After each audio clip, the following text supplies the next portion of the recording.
Yeah, I think the so we tried DataDog.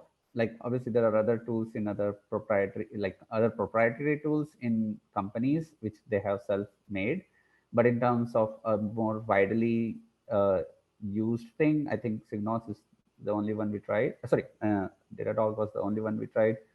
Um, so I think the setup time, just the basic setup time for SigNoz was pretty low.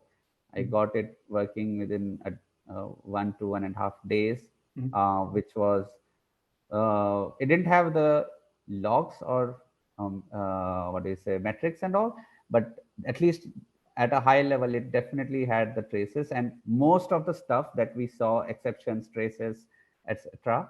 All of them I could see them of our dev environment in a single day.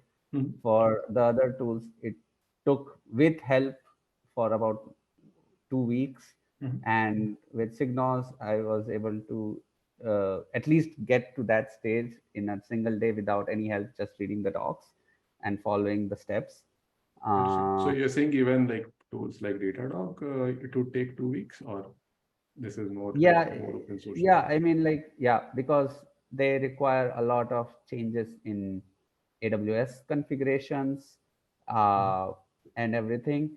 Whereas for SigNoz, yes, there was, for example, an AWS setup, but there was a normal Docker setup also that I could do on my box. Mhm. But even the AWS setup was pretty easy. I never had to use or go to my uh, uh, website to actually do anything.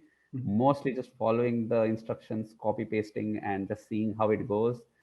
Pretty much worked out. Even like if I faced any problem, a simple Google search just helped me that hey, I'm facing this problem, and yeah.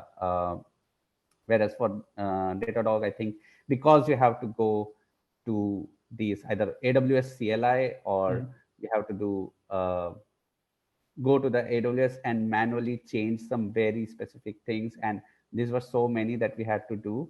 Mhm. Uh, and it was different between Fargate versus non-Fargate, this and that.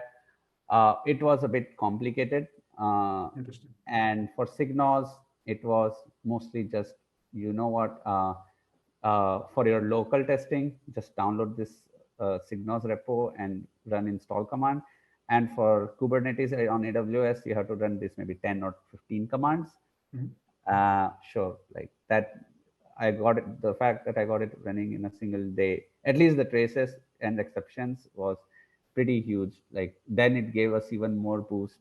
It is open source, so definitely like more people have visibility on it, and we had the faith. We love open source. We use Mhm.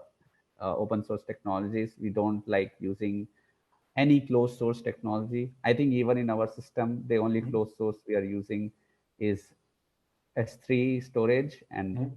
cloud CloudFront for Mhm. the CDN. But other than that, all the technologies we are using for cache or anything, or even DB or data source, all are open source.